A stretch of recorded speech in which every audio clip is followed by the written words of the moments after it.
In this video, we're going to show how to install the BJ's Off-Road Door Lock Relay Kit. If you're like most full-size Jeep owners, when you actuate the switches, you might be lucky if they even move. Sometimes you have to hit them multiple times, like you can see in the back passenger door, to go up. To go down, most of the time they work pretty easily, but to go up, you can see the passenger side doesn't even move other than shaking up and down. And on this rear driver door, it barely even goes down, let alone going up. So let's get started. So the first step is going to be to go ahead and take apart the door panel. So this is a 9/64 hex key. And remove the door handle. And there's a little plastic escutcheon here, which sometimes will be stuck to the door panel. I usually like to leave it if it's already stuck. Less chance of losing it.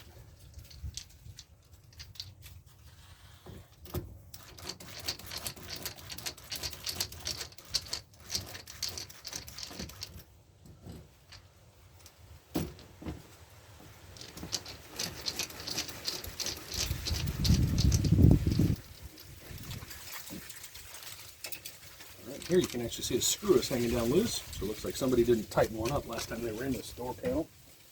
So we'll make sure to get that fixed and adjusted.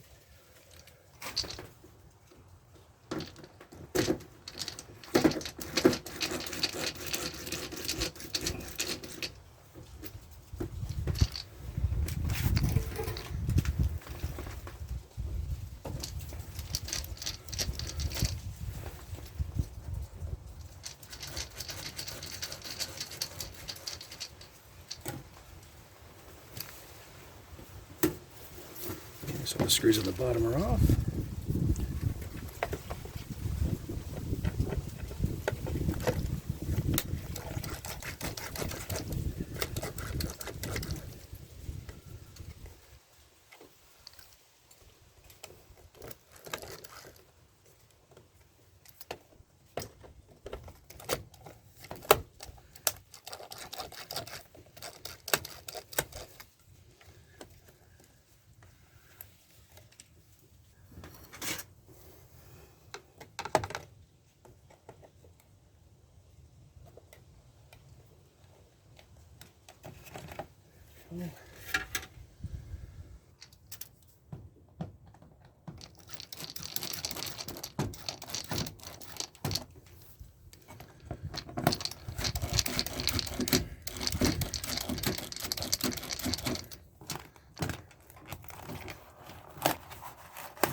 Okay.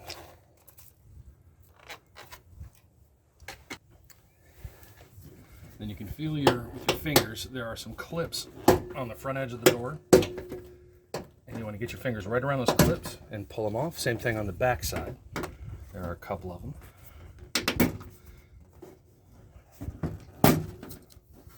There we go. And now we're staring at the inside. This is a kit we're going to be installing today. You're going to be using these wires, and you're going to also be using the included butt connectors.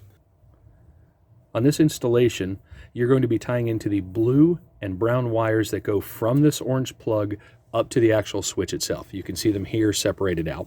So these are the two that we're going to be tying into. There's also a blue and a brown that comes from the plug that goes over to the actuator, and you do not want to tie into this. So make sure to move that one out of the way, and then we're going to go ahead and get started on the rest of the installation. For the power wire, we're going to be using the T-splice or T-tap, and that is going to tie into this other plug coming from the cab. For my year, which is a 1989, it is a red wire with a trace. This is a constant 12-volt source. And for the door locks, this is the one that you're going to use. Now, alternatively, if you're installing the power window relay kit, you want a switch 12-volt source, which on my year is this violet wire. And we're going to be showing that installation after we finish this one. And you're going to want to go ahead and disconnect the battery before you start tapping into any of these wires, just to be on the safe side. So let's go ahead and trim this. Remember, you are not trimming the wire that goes to the actuator itself. you're trimming the one that goes between the connector and the switch. So we're going to get in here and we're going to cut those wires in half. There we go. Let's go ahead and move this guy up out of the way. Now we're going to go ahead and strip some wire off of each of these.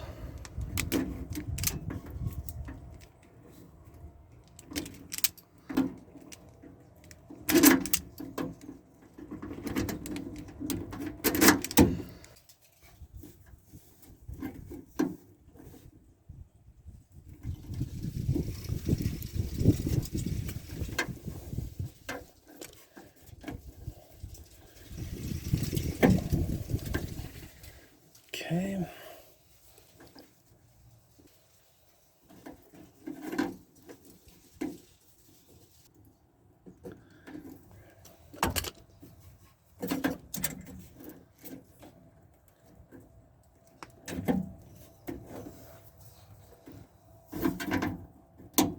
Okay, make sure those are good and tight. Put that back a little bit so I can get my hand in there a little bit easier. Okay, so the first brown is going to go into here.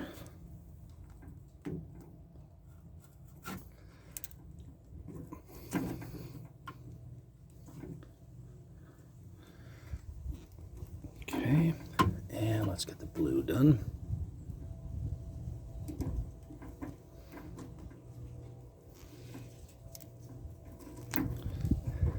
Okay, first connection's done.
Okay, so now that we have both sets done, there is a pinout diagram, and that'll tell you where each of those connectors needs to go.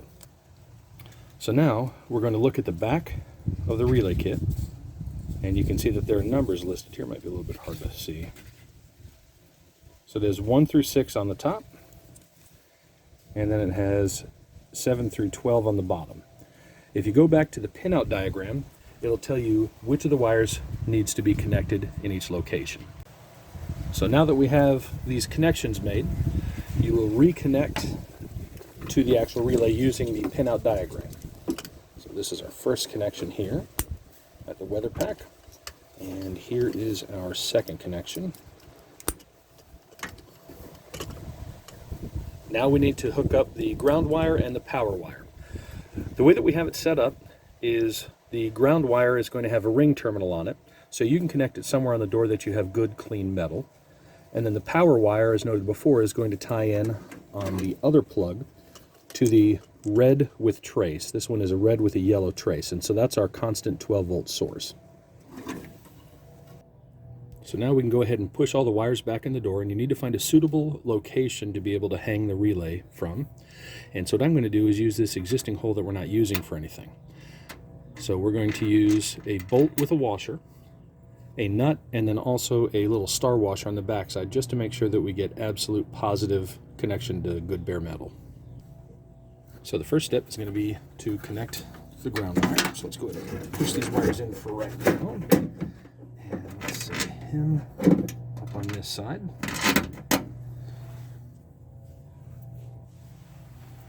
Put the star washer on. Then we will connect the relay.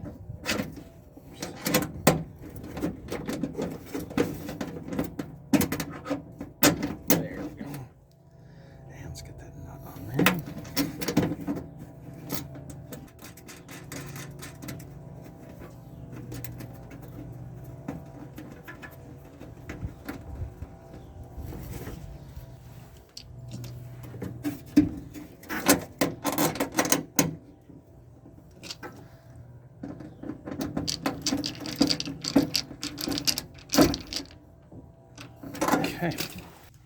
All right, so now we need to connect the power wire. And on this, it has a T-splice, which you can see this comes out, and then this separates. You put the wire in this little groove, and then you clamp this down. It'll pinch the wire and provide power without having to do any extra cutting or splicing. You will want to use a pair of pliers to help cinch this down when you're done, and then reconnect it back to the power wire that goes over to the relay. And as mentioned before on our year, it is a red with trace coming from the cab to the plug. So you're going to want to separate that out a little bit.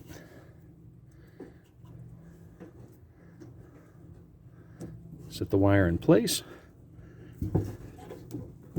And sometimes you can get it with your fingers, but sometimes you'll have to use a pair of pliers.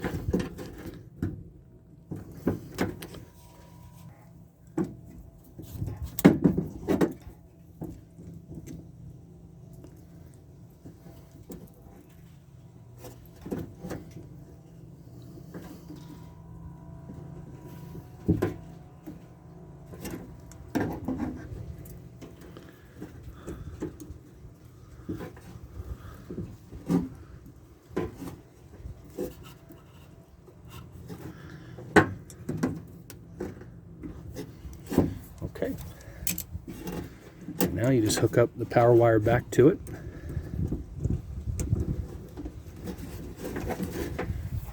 Once you've gotten this done, you want to go ahead and make sure all the wires are tucked out of the way and secured and that nothing will contact them when the window rolls down. After that, you want to go and reconnect your battery, and then you're going to test the switch to make sure everything's working before you reinstall the door panel. Okay, so now we're back and we're going to test it before we put the door panel back on. So, and you remember before we had to hit it multiple times to get just one of the door knobs to come up. Now you can see they all go down with force. They all pop all the way up. And you can see it here on the driver's side door and the rear. And it's amazing the difference that this makes. Total install time, if you've never done this before, I'd anticipate spending about 30 minutes to an hour total. If you have any questions, please feel free to contact us at bjsoffroad.com or post down in the comments below. Make sure to like and subscribe. And thanks for watching.